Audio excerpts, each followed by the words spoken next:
happen by attaching it to heavy cable installed to support the ship.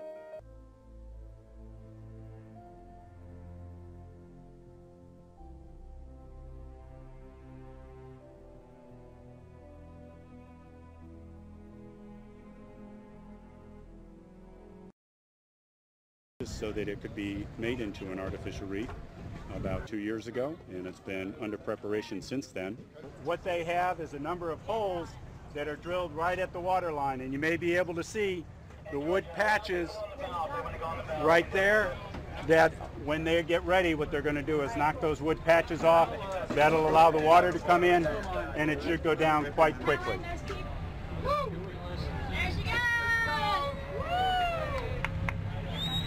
Right up.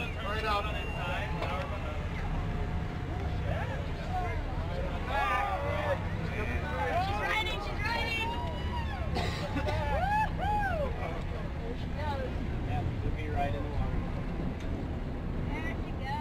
Miami-Dade County's reef system, while in relatively good condition,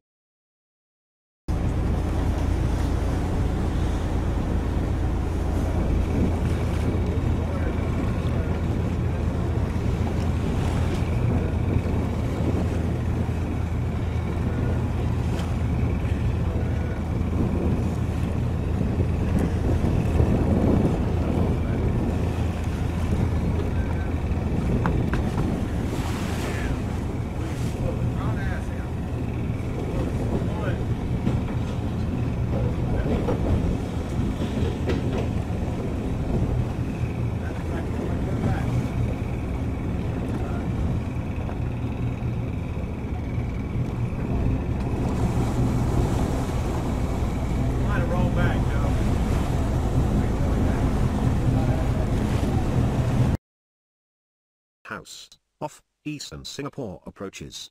Another vessel XYZ Discovery was westbound towards the separation scheme on course 224, speed 18 knots. From 0745 hours, heavy A, B, C, S replies, we are going to north. After a minute again, XYZ calls. I am now 1 mile from you. Hyundai Discovery maintains same course and speed, A, B, C, which is now on heading 348 degree, changes over to manual steering, and puts wheel hard over to port, and telegraph on stop. After half a minute, both vessels collide. The stem of A, B, C, hits number 2, wing tank, port side of XYZ. Both vessels sustain severe damages. There was no human casualty, or pollution.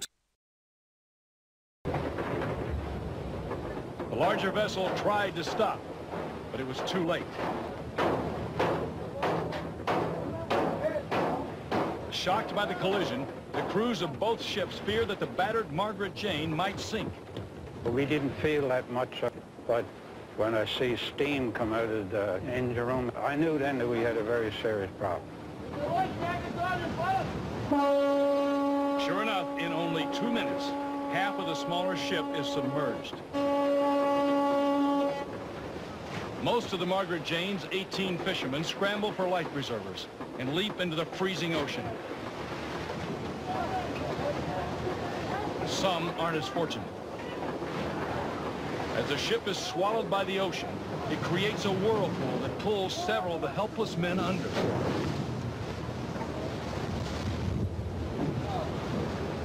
Fortunate sailors with flotation devices resurface. The Rena is in its death throes, according to one cabinet minister. The cargo ship responsible for what's been labeled New Zealand's worst ever environmental disaster is finally sinking. After months of being battered by heavy seas since it ran aground in October, it had split in two over the weekend. Salvage crews did manage to remove hundreds of containers and much of the oil aboard the vessel since it first got stuck on a reef.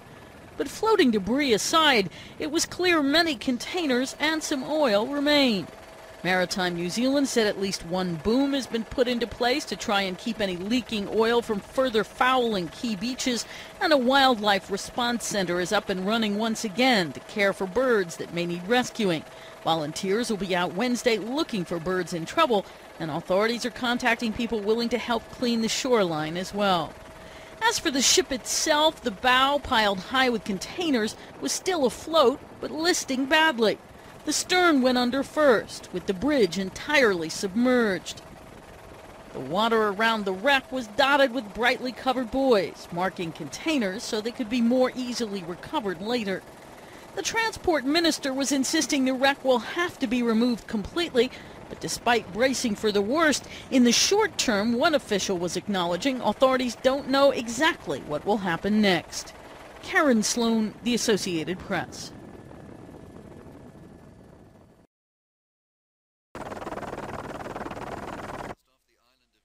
A protected environmental marine just off the Mediterranean Sea on the coast of Tuscany. A complete analysis. The 44,600 tons of the Concordia make this the largest and most complex recovery ever attempted. The first operation will be to prevent the ship from sliding